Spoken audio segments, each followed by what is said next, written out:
अयोध्या का महत्व धर्म के अनुसार काफ़ी महत्वपूर्ण है। हिंदू धर्म के अनुसार राम जी की जन्मभूमि माने जाने वाली अयोध्या हमेशा से श्रद्धालुओं से भरी पड़ी है। लेकिन जब राजनीति धर्म को केंद्र बनाकर की जाती है तो इससे केवल विवाद ही होता है। अयोध्या जैसी धार्मिक जगह की छवि लोगों के मन में विवाद स्थल के रूप में बस चुका है। बाबरी मस्जिद और राम मंदिर की लड़ाई सालों से चलती आई है, लेकिन 9 नवंबर 2019 को सुप्रीम कोर्ट ने ऐतिहासिक फैसला सुनाते हुए इस विवाद पर हमेशा के लिए विराम लगा दिया। लेकिन इस मंदिर मस्जिद विवाद ने कई जिंदगियां निगल ली। खून के छींटों के धब्बे हमेशा अयोध्या की धरती पर दाग की तरह रहेंगी। अयोध्या के कई विवादों में एक खूनी विवाद रहा जब हजारों प्रदर्शन कर रहे कार सेवकों पर पुलिस ने गोलियां चला दी। आज के सियासी वृत्तांत में हम आपको बताएंगे मुलायम सिंह का वो गोली कांड जिसने अयोध्या विवाद में आग में घी डालने का काम किया। बात है 1990 की, जब बीजेपी पार्टी की लीडरशिप कर रहे लाल कृष्ण आडवाणी ने अयोध्या तक की रथ यात्रा की घोषणा कर दी। इस यात्रा का मुख्य उद्देश्य था अयोध्या पहुंचकर बाबरी मस्जिद को हटाकर राम मंदिर की स्थापना करना। ये रथ यात्रा 25 सितंबर से शुरू हुई जो 30 अक्टूबर तक अयोध्या पहुंचने वाली थी।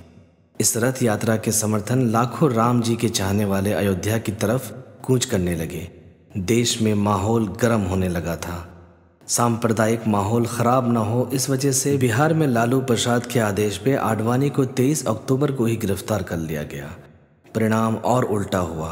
गिरफ्तारी से कार सेवक और भड़क गए और देश भर में भारी जन सैलाब अयोध्या की धरती पर पहुंच गई। उस समय केंद्र में भाजपा की समर्थन प्राप्त जनता पार्टी की सरकार थी। उत्तर प्रदेश में मुलायम सिंह यादव मुख्यमंत्री पद संभाल रहे थे। 30 अक्टूबर 1990 का दिन खून में सना इतिहास के पन्नों में दर्ज हो गया। जब हजारों सेवक विवादित जमीन की तरफ बढ़ने लगे, उन्हें यह अंदाजा नहीं था कि सरकार इतना कड़ा एक्शन ले सकती है। हालांकि मुलायम सिंह यादव चेतावनी भरा बयान दे चुके थे, इस जमीन पर परिंदा भी पर नहीं मार सकता। जय श्री राम का नारा लगाते हुए कार सेवक आगे बढ़ते चले आ रहे थे। सरकार ने पूरे शहर में कर्फ्यू लगा रखा था। बेकाबू भीड़ को जब प्रशासन संभाल नहीं पाई तो उन्होंने गोलियां बरसानी शुरू कर दी। इस दौरान 5 कार सेवकों की मौत हो गई। ये खूनी खेल यही नहीं थमा।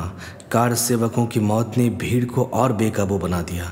2 नवंबर की सुबह वापस से हजारों की संख्या में लोग हनुमानगढ़ी जगह पर इकट्ठा हो गए, जो बाबरी मस्जिद से कुछ ही दूरी पर था। भीड़ मस्जिद की तरफ जैसे बढ़ी, सामने खड़ी पुलिस और सुरक्षा बलों ने अंधाधुंध फायरिंग शुरू कर दी। इस गोलीकांड में करीब 1.5 दर्जन से ज्यादा लोगों की मौत हो गई। कार सेवकों पर गोलियां बरसाने का आदेश मुलायम सिंह यादव ने ही दिया था। इस घटना के बाद पूरे देश में भूचाल आ गया और 7 दिन के बाद प्रधानमंत्री वीपी सिंह को इस्तीफा देना पड़ गया। गोलीकांड के बाद मुलायम सिंह यादव को मुसलमानों का हितैषी कहा जाने लगा। मुल्ला मुलायम और मौलाना मुलायम जैसे तमगों से नवाज दिया। बाद में मुलायम सिंह ने इस गोली कांड पर हुए सवालों पर जवाब देते हुए कहा था कि उन्हें इस घटना का काफ़ी दुख है, लेकिन हिंदू मुस्लिम एकता को बनाए रखने के लिए ये कदम उठाना पड़ा। बीजेपी को इसका जिम्मेदार बताते हुए कहा कि राम मंदिर के नाम पर बीजेपी ने लाखों लोगों की भीड़ जुटा ली, जिससे माहौल ख़राब हो सकता था। आपकी इस गोलीकांड पे क्या राय है, हमें ज़रूर बताएं और फिर मिलेंगे अगले एपिसोड में किसी अगले शख्सियत के साथ। तब तक के लिए अपना ख्याल रखें और देखते रहें न्यूज़िफाई।